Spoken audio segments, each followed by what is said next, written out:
good morning, good afternoon, good day. Sunday, beautiful Boulder, Colorado. There's a little family carving pumpkins behind me, and there's some beautiful leaves in this space. This is near where I live. And I wanted to check in, wanted to say hi. I have been on a journey this past month. Wow. Yeah.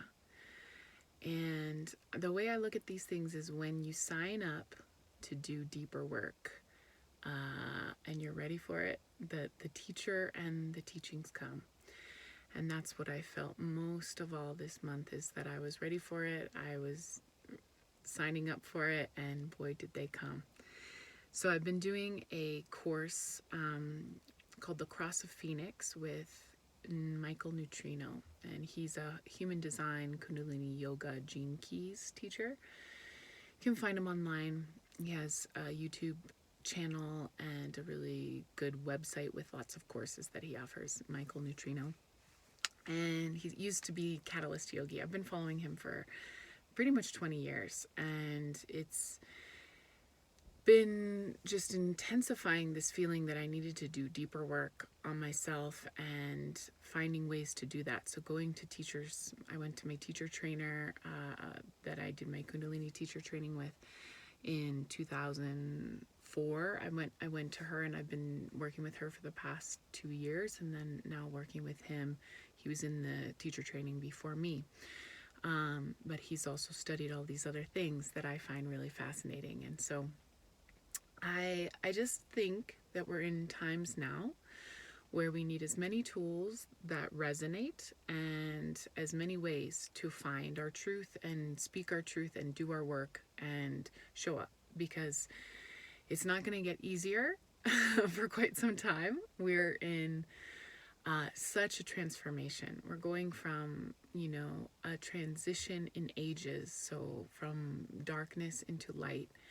And it feels that if you don't have a daily practice of some kind, if you don't have a meditation practice, a physical yoga practice, a physical, even, it doesn't have to include yoga per se, but I think that there's a component of mind, body, soul work that you want to hit all three. And so for me, it's yoga and meditation that does that. And we need all the whole being. We need the whole being now, and we're multidimensional beings, and we're evolving. So what we need right now is tools that fit the whole being. And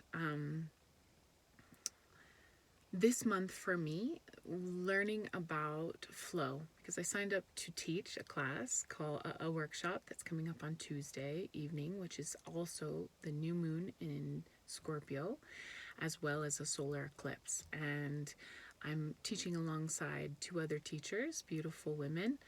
And when we signed up to do this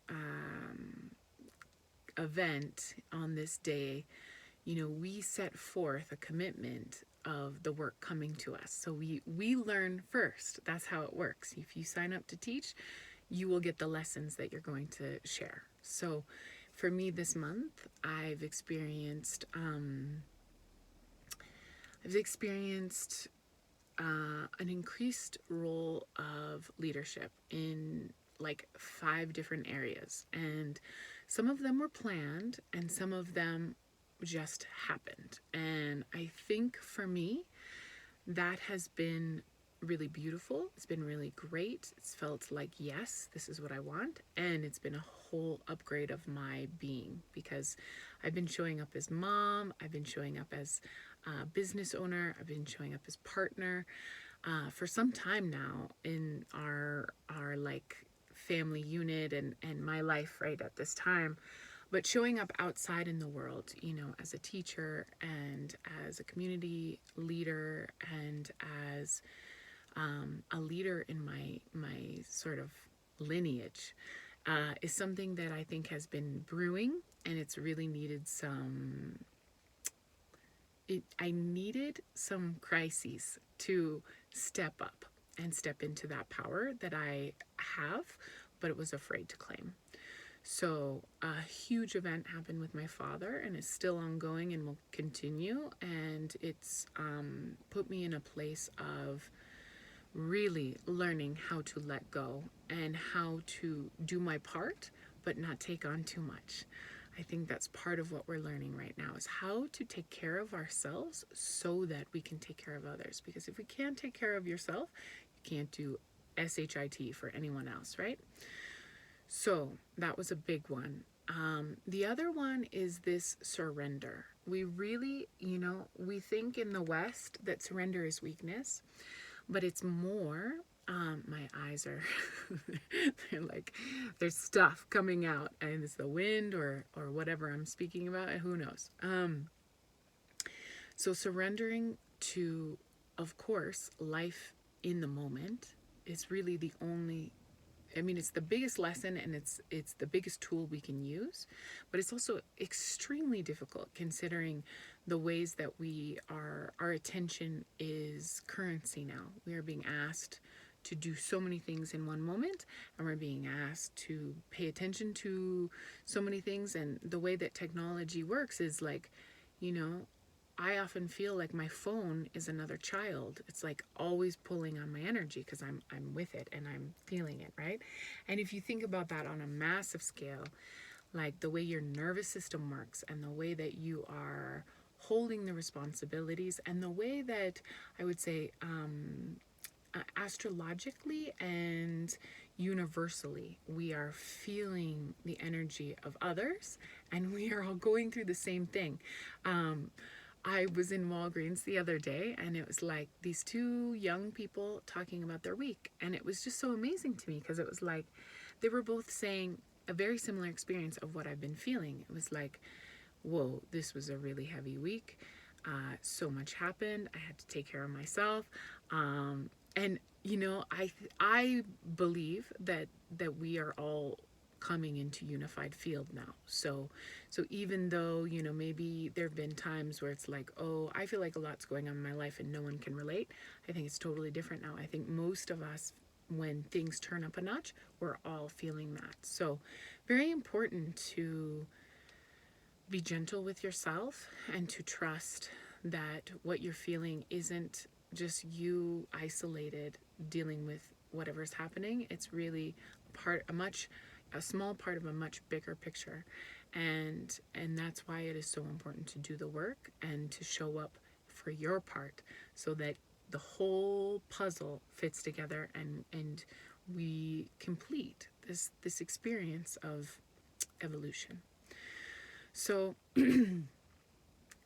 letting go is the other one, the surrender. So this, our workshop is called Finding Flow in Letting Go. And that is something that for sure this month I've experienced. It's a feeling like I can't do what I've done in the past. I cannot hold on and try to control everything. I cannot micromanage. I cannot keep everything in my mind. Now there's only this present moment where I can show up fully and feel the emotion that's coming up, feel what is needed in the moment, either by myself, what can I give or what can I receive, that what needs to be healed.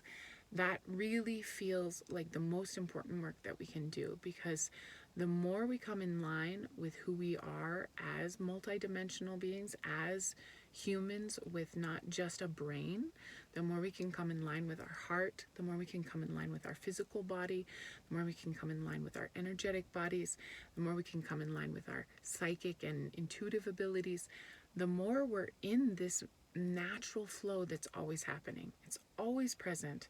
And it's letting go of the guilt, which is something I've been working on, letting go of the resistance, the anger, letting go of the things that get us stuck in a situation.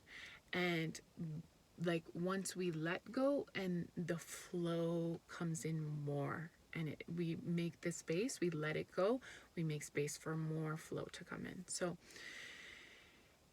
it's very powerful, it's very big. And so what we will do on Tuesday night is create that unified field. We will with each other come and say, I'm signing up for the new moon. I'm signing up for the deeper work. I'm signing up for setting my intentions that will bring me into this next chapter. And the eclipse season, which it's not just now, we're coming into more of it in November. It's transformational. It's a quickening of time. It's a moment of opportunity to create the change that you know is there. And the more mindful and conscious we can be in those windows of time, the more powerful our experience and the more juicy we can take advantage of that time and that window of opportunity. So coming into a unified field together, doing some deep work with grief, and a practice that has been done from ancient times, how to release our stress, release our grief, and make space. And then we'll go into a deeper healing, like attending to these resistant areas. And from there, we'll totally surrender to the crystal bowls and the sound current and the sound frequency that will just solidify and ground our intentions and be a beautiful healing evening with a small group of us in North Boulder. So I just want to share that, my heart goes out to anyone who is struggling right now. We are all feeling you. And if you are feeling the call to do this work, please reach out, please register, and we'd love to share this time with you. And I am praying for all of you. I am sending my love, and thank you for listening, and Satnam. Take care.